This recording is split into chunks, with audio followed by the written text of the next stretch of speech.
So nobody is really terrified of Trump.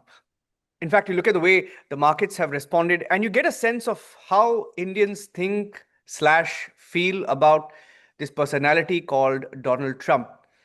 Sushant Sareen, from announcing that tariff of 25% plus penalty to then saying China, Russia, India, they are part of this one block. And then he tried to sort of hyphenate Russia, India, and China. And today he sent his nuclear submarines closer to Russia just because somebody called Medvedev, who has just put out a couple of tweets against him. How do you read into this Trump phenomena and the way it's playing out now? Yeah, at one level, it seems that the guy is unhinged and he's uninformed. And the problem is that, for example, when you lump India with China and Russia and say they are forming a bloc against us, the reality is quite to the contrary. In fact, even if you look at the BRICS summit, I think India played a pivotal role out there that, look, there's no purpose that will be served by naming and shaming.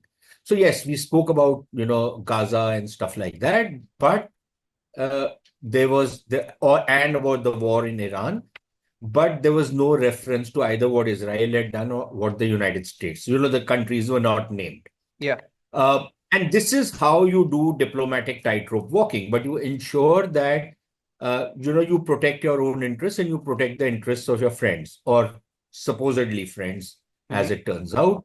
Mm-hmm. So if you look at whether it's the BRICS currency, India's position has been very clear Yeah. that for foreseeable future, there is no replacing the dollar. Now, if Donald Trump himself wants to destroy the dollar with his economic policies and the way he's treating his friends and allies, forget about uh, his adversaries or his partners or anybody else around the world, Mm-hmm. the way he's treating his closest friends and allies, uh, you're literally raising and sowing doubts in the minds of countries around the world.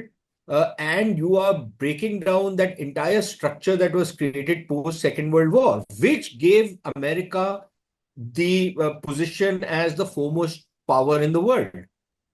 So it's not just that the Americans have done a lot, for example, for the Europeans. And of course, there are faults of the Europeans that they have literally outsourced everything to the Americans, thinking that they can live it up and the Americans will keep footing the bill. So some of the stuff which he says is very well taken. But even when you say the right thing in the wrong way, it leads to wrong results.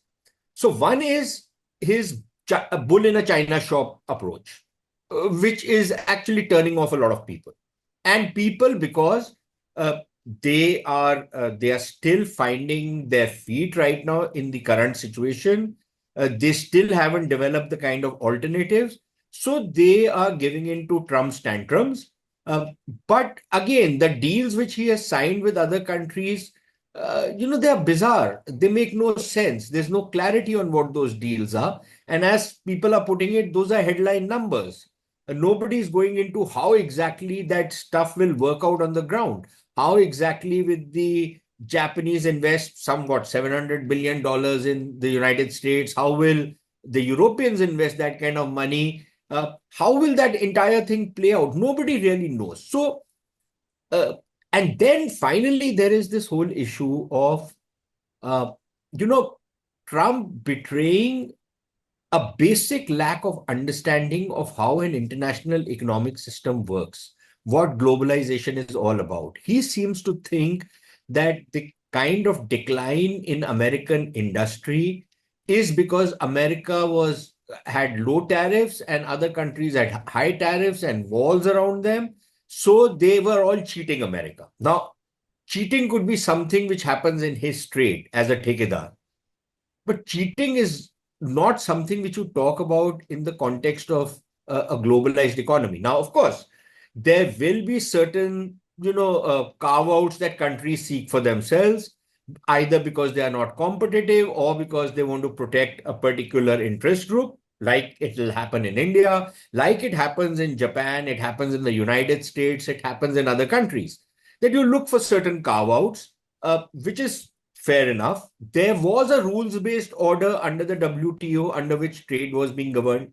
So you've shot that, if the largest economy in the world is now entering into individual deals with every country, the basic fundamental pillar of the WTO has gone, which was MFN, Yeah. right? That I will charge you the same tariff as I will charge Arnab or I will charge somebody else. Yeah. Okay. But that basic principle has been shot to the ground. So Hmm. the question is that the way Trump has been advised, I think is wrong. He looks at one particular number. For example, in the case of India, he looks at that, okay, fine, we have what, 140, $150 billion of trade. Uh, there is a trade gap. And then he does not take into account the other aspects of that economic engagement with India, which includes the services sector, Yeah. which, for example, you are probably using a computer Yeah. whose software comes from the United States. Correct. And I'm sure you're not using pirated software, so you have paid Yeah. Microsoft or whichever company you bought that software for. Yeah. Now, that is part and parcel of the services trade. Uh, so you don't take that into account. You don't take into account the defense trade. You don't take into account a range of other services that are exchanged between the two countries. And if you start adding that up, the trade not only balances out, but the Americans enjoy a surplus over India. So the way he looks at it is like he is a Kirana store owner Hmm. sitting in some mufassil area of some backward state in India, right? Um, and if you give him 10 rupees, he will give you ghee and chawal for 10 rupees, and that is it. Uh, Otherwise, the trade is off. Otherwise, he's demanding things from you. And the last point, that now that he's trying to say that, okay, fine, we need to balance trade out, and maybe there is some merit in parts of his argument. I don't deny that. But when he says, let's balance trade out, then the way he's going about it is that, look, you will charge me zero. Yeah. Okay. I will charge you whatever 15, 20, 25, 50, in some cases over 100 Hmm. percent tariffs. You will invest money in me. Basically, what he's doing is what a gangster would do to a shopkeeper. He'll come and put a pistol to your head and say that, look, either you shuck up or you lose your brains. Yeah. Essentially, that is his modus operandi. So the point is that obviously many countries are giving in for the moment, but there is a lot of resentment which is developing and which is going to continue to grow. Yeah. So I think, they need to start looking into this, that all the stuff which had made actually America great, Yeah. a country which people used to aspire to go, a country where they thought they can become successful, uh, they can have a decent living. Uh, he is doing everything to undermine that. And the question then, Niranjan, is as an Indian, for me, and I would imagine many people around the world are asking the same question, is what is the great benefit I get in a relationship with the United States?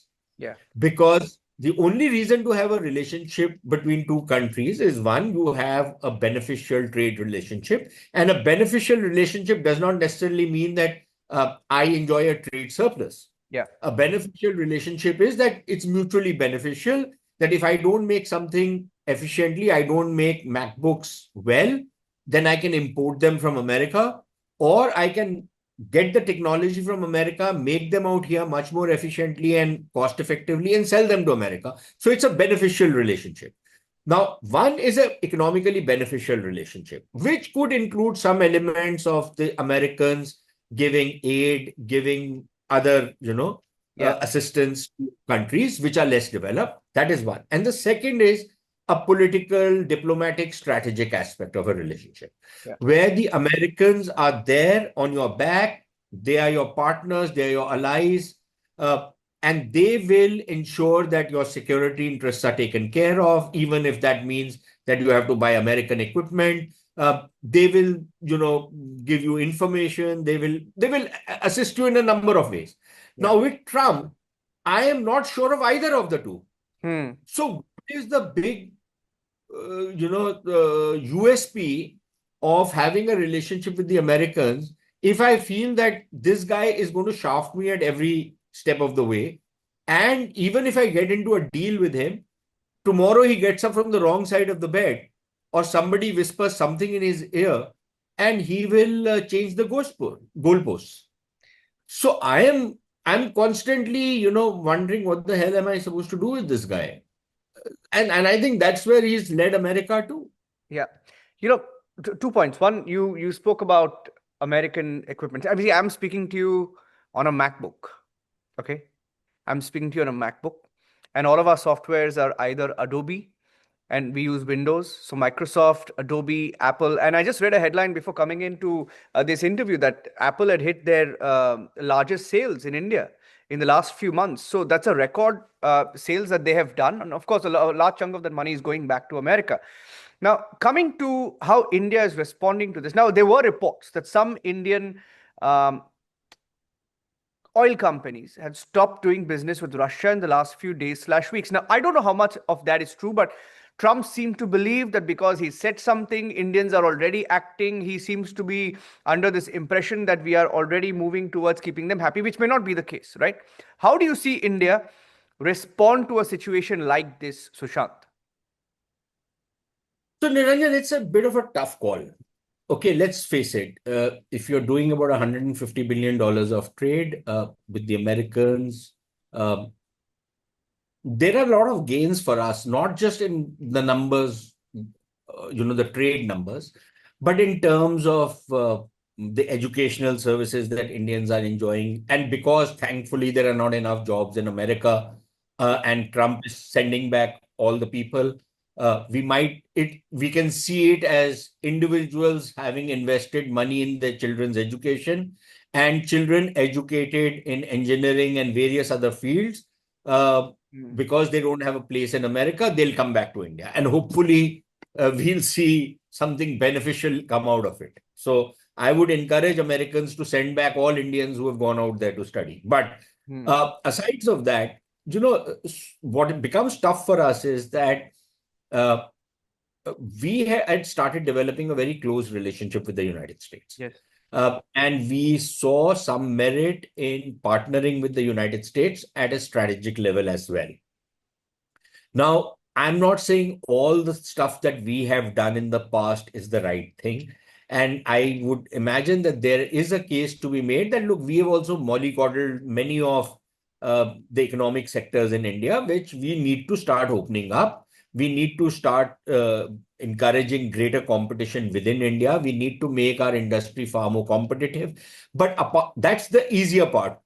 Saying that is the easier part. The tough part is that you need to bring in regulatory reforms. You need to bring in legal reforms. You need to ensure that, uh, you know, uh, in various provinces, states in India, businessmen are not harassed as they are Yes. by the local cops, by the local bureaucracy, by the state bureaucracy, by the central bureaucracy, by the tax bureaucracy, by the municipal bureaucracy. It's a nightmare, right? These are things that we need to do for ourselves. And finally, the kind of tariffs we charge. Please tell me, yaar, what is the rationale for charging 150% duty? I've quit drinking, so I don't have a vested interest in what I'm going to say next. But what is the sense in charging 150% duty on, say, Scotch whiskey? Got it. Wow, for what? Right? Yeah. Uh, it's madness, right? And then we have the madness in India, which is called socialism, Yeah. that we bring in a fabulous reform, which is GST, and then we complicate it so much, which only the Indian bureaucracy can do. The genius of the Indian bureaucracy, that you make something so complicated that nobody can make sense of it. So you complicate the GST by having 6 rates, and then those 6 rates also, and because some bloody idiotic genius, either in the tax bureaucracy or in the IAS, came up with this, that we will do those HS codes according to that. So Barfi, if it has a chocolate layer on it, will be taxed differently. If it has barfi with chocolate layer and pista in it, will be taxed differently. Barfi with chocolate with pista and that gold or silver foil on it will be taxed differently. And if that barfi is had in a AC restaurant, it will be taxed differently. Non-AC restaurant will be taxed differently. Uh, Where in the world does this nonsense happen? You have one, max two tax rates, right? Max. yeah. And then there is the thing, how can I charge a person a Mercedes at the same price as a Alto? Yeah, the Mercedes guy is buying a car for 50 lakhs of rupees. Yeah. If he is paying you 10% GST, he is paying you 5 lakhs of rupees. The Alto guy is buying it for 5 lakhs of rupees. He is paying you just 50,000 rupees. It's not as though the Alto guy is paying you 5 lakhs of rupees on a 5 lakh rupee car. Yeah. So this stupidity which we have, how can you charge a rubber chappal at the same rate as you charge a Mercedes? Why can't you charge a rubber chappal at the same rate as you charge a Mercedes? Rubber chappal is 100 rupees. Here you charge 10% GST, for example. It's 10 rupees. Mercedes, you're charging 5 lakhs of rupees. Yeah. So, this madness which has taken over the Indian political and bureaucratic establishment, I just hope Trump doing what he does is going to force us out of our madness. It's going to serve as a pill to get us out of the kind of madness which rules Indian economic policy making. So I would really think, and I can't understand this government. You come in with the right reforms, you bring in the most sweeping reforms, and then you backtrack on it. Why? Because you only talk to the bureaucracy which does not tell you what is what, which will only feed you, all the good news, but not tell you what are the pitfalls, and will not tell you what is economically sensible. But these are guys also who are steeped in socialism. Correct. It's so deeply ingrained in our veins. It's become part of a genetic character. Yeah, this nonsensical socialism which has only led to poverty in India, which has only led to corruption in India, 100%. Which has only led to inefficiencies in India. Yeah. Now, if somebody like a Modi, who boasted and who had the reputation of being somebody who breaks obstacles and eases business, is not being able to deliver on this, I don't blame Trump for that. So I would say that whatever Trump is doing can actually be a blessing for us if we pull up our socks and we bring in the kind of necessary, sensible reforms that we need to bring in this country. The irony of this situation is, while you were speaking, something was going on through my head. Pictures of, when the Howdy Modi event happened, Sushant, I was there at Houston at the NRG Stadium. And I saw both, Modi and Trump hold each other's hands and walk around. That controversial, event where the Congress said you had no business as the Prime Minister of India to go to America and say, "Fir ek baar Trump sarkar." Right? From there to where we were, to Trump saying, "I'm going to find oil in Pakistan and maybe one day India will, buy that oil." Now this is complete madness, because the Pakistan pivot is something that's come out of the book completely, especially after Operation Sindoor. Now, I don't know whether they're correlated. Many say that they could be. What do you make of this madness between Pakistan and the US? So look, a couple of things. One, I think it's important to clarify. Modi did not say, "Ek baar fir Trump sarkar," or "Ab ki bari fir Trump sarkar." Over. What he said was, in the course of his speech, he said that, candidate Trump, and he was talking about the 2016 election, and Trump making that slogan, "Ab ki baar Trump sarkar." Correct. So Modi was talking about that. He was not talking about the 2020 election. This has been misrepresented, and deliberately so, with malicious intent, by this so-called lobby, as you guys call it, the lobby in it, right? So Modi didn't say that. Modi was very careful. The second thing is that Modi was holding his own event. Trump wanted in. Now, when the president of a country wants in, you don't tell him, "No, yeah, you buzz off right now. This is my scene." So you say, "Yes, why not? Please come." Okay. I think one mistake which probably Modi made was that when he had gone the last time, and apparently now this is what is appearing in the press, I have not bothered to really check it. But there is something that Trump wanted to have a meeting with him while he was there, and Modi did not meet him. And I personally think, this is one of the great uh, follies of Indian diplomacy. See, I understand that we will deal with whoever is in power, whoever is in government, we will deal with that person. Yeah. See, my point is that when these bloody Americans come, or these Brits, or all these Goras come out here, Yeah. they meet the government, but don't they go and meet opposition They leaders? do. They do. What is the problem if Mr. Modi went and met Trump? Because he was a good friend of his. Yeah. We have this tendency कि यार नहीं अब तो this guy is not in power, अब मिलके क्या फायदा? Little realizing he may not have come into power, but even then people like him, and there are many others in the US or any other political system who have a lot of influence, who can ease the path for you on a number of occasions, who Yeah. you can also dip into them for a variety of purposes. For example, let me give you an example. There's the former Canadian Prime Minister, a very well-respected man, Stephen Harper, right? Yeah. Now, we engage with him, don't we? Yes. He's an opposition leader, and we don't engage with him simply because he was opposed to Justin Trudeau. We engage with him because he's been a statesman. Yeah. And once you engage with somebody like him, why should you not engage with opposition leaders around the world? Maybe they are in some other country. But yeah, we should not be embarrassed with it. And we should only position ourselves that, look, if we can ever use our good offices to bring you guys together, we'll do it. That is playing the diplomatic game. Out here, somehow we think, the moment we associate with the guy in the opposition, we will probably lose it. So I think that could be a personal factor. The third factor is, I think, we have a very lazy embassy in the US. And I don't know why we have that kind of a system. We need to really relook at how to staff the embassy in the United States, in DC in particular. And this business that because you know somebody, you are going to post him or her as ambassador, I think it is best avoided.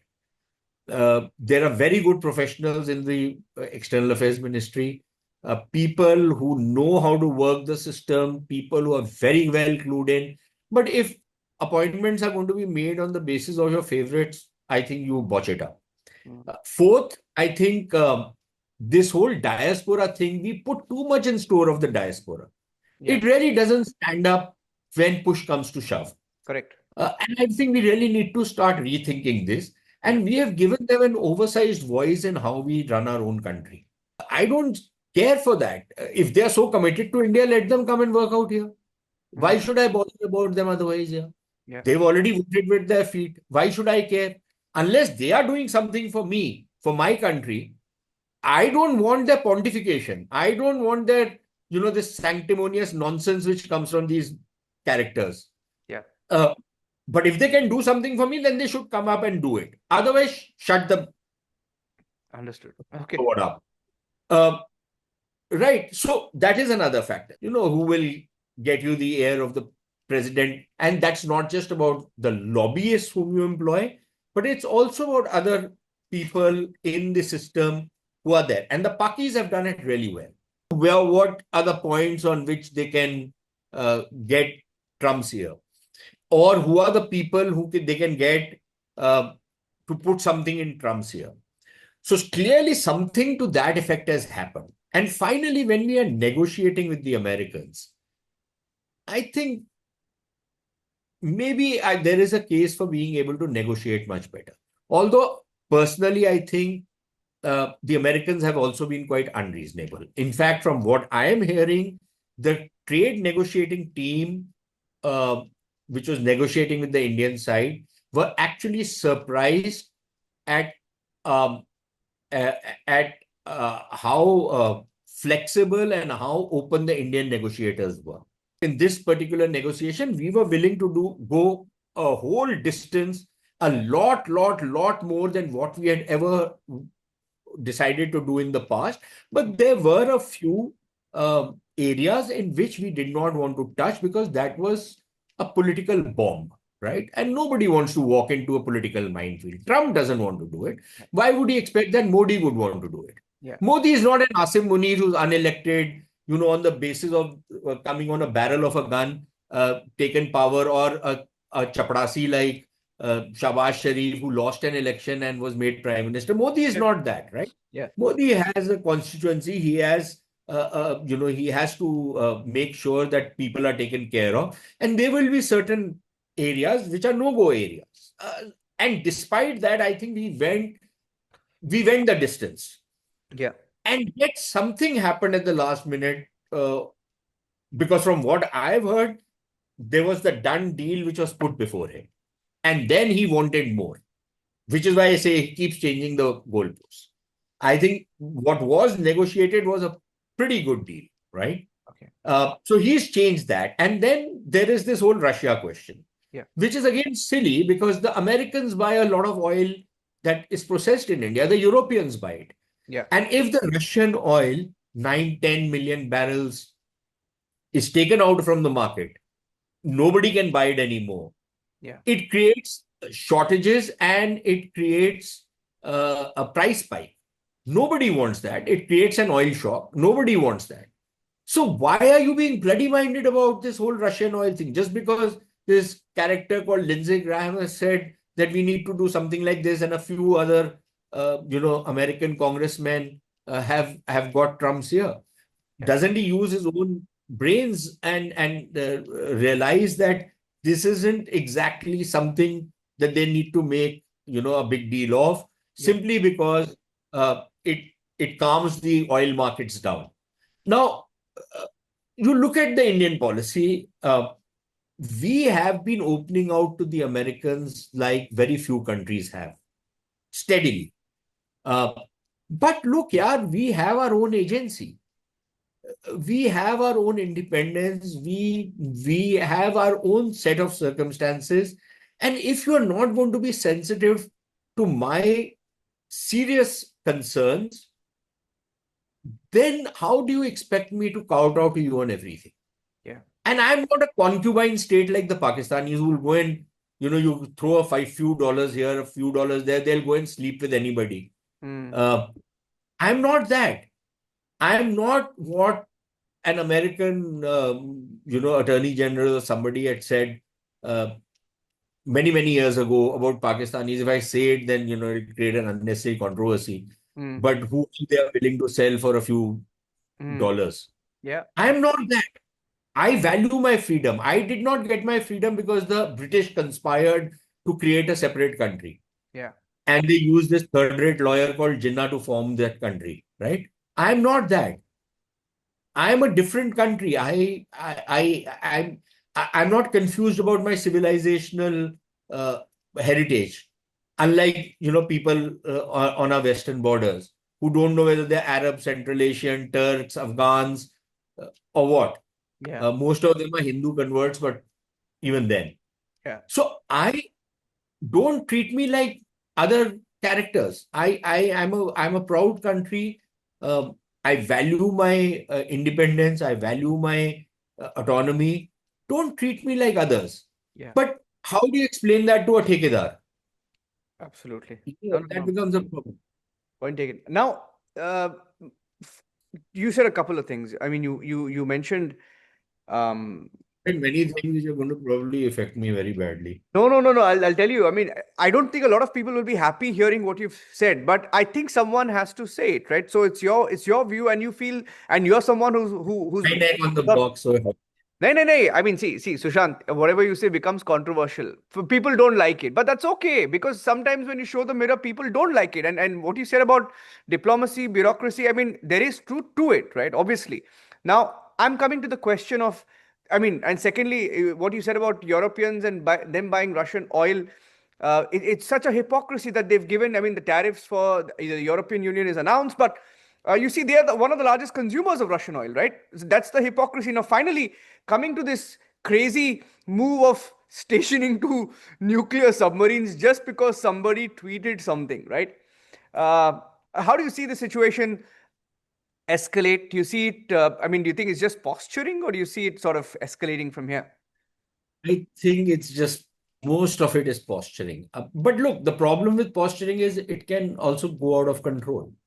Um, and and let's see how the Russians look at it.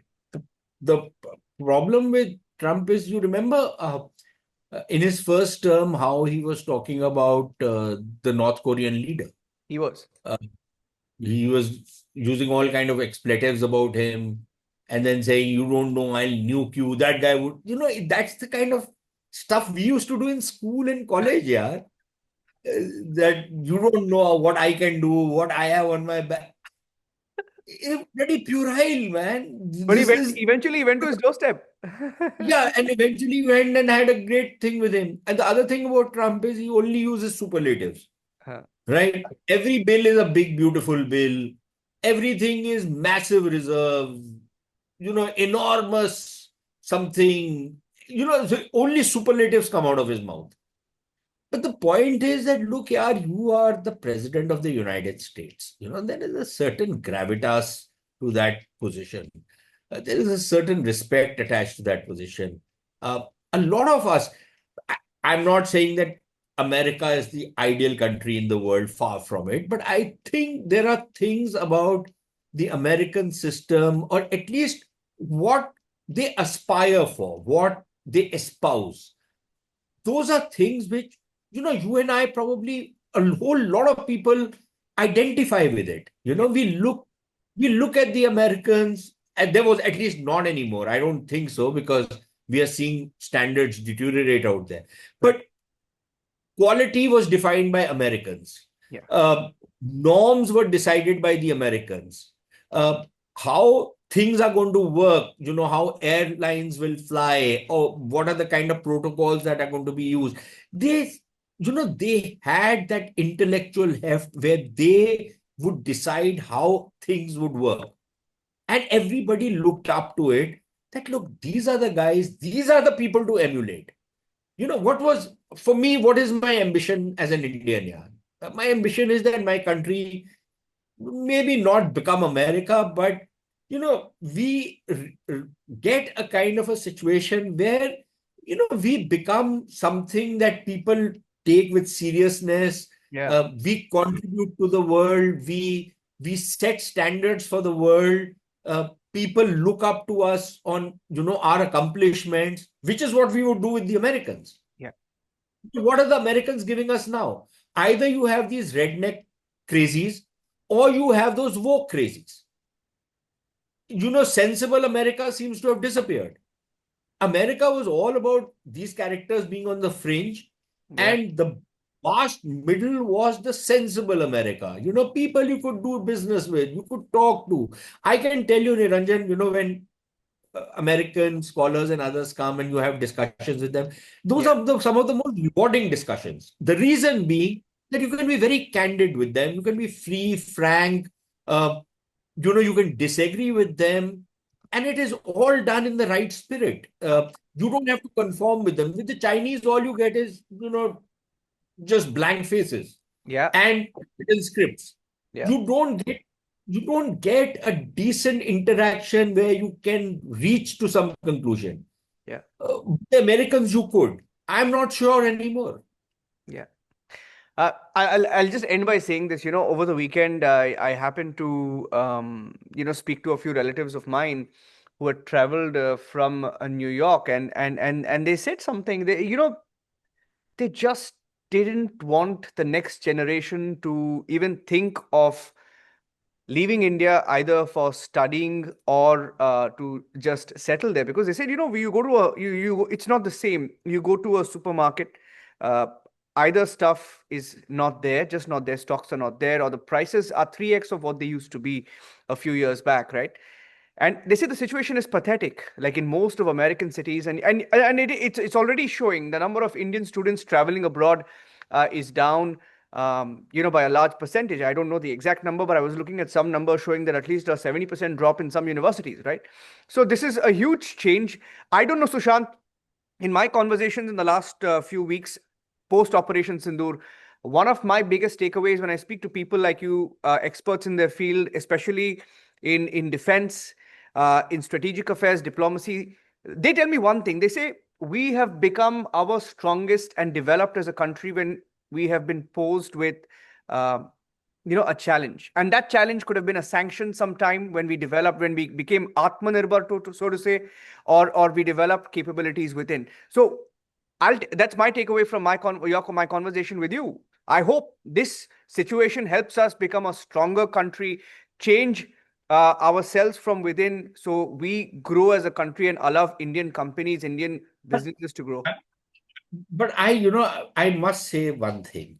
I hope that is the direction we take. Yeah. But to be able to take that direction, we need some very serious reform, not just legal, political, forget political reform, wo to kabhi nahi hoga, but we need legal reform, we need regulatory reform, we Yeah. need some sensible economic policies put in place. But most of all, what we need is a reform in our mindset. Yeah. This mindset which we have, either we will announce ourselves, declare ourselves, we are the world superpower. We are not. Okay, let's forget about it. We are not the world superpower. We will not be for the next 30 years. Okay, if at all. And we will not be until and unless we double down on hard work. Yeah. We double down on making this country great again, right? We let intellectual effervescence take place in this place. If we are not going to do this, if our universities are going to be stocked by people, earlier it used to be only left-wing nuts, now it's right-wing nuts, right? Get the best professors, get the best teachers in your universities, colleges, schools, right? Reform your education, reform your curriculums, make students work hard. There is a lot that can be done in this place. Yeah. But, we believe that we'll keep talking big, but deliver nothing. And then we'll carry a jhadu and go onto the street and say that we are doing cleanliness while the streets are overflowing with muck. Yeah. So this dramabaji, please give it up.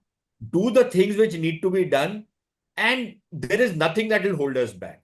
But if everything is going to be, yeah, theek hai, sarkari naukri chahiye, because that's like like the British used to give subsidy to the tribal sardars, that, you do whatever the hell you want to do, but you will get your 2,000 rupees per month kind of a deal. If that is what we are reducing ourselves to, then forget about it. We'll remain a mediocre place.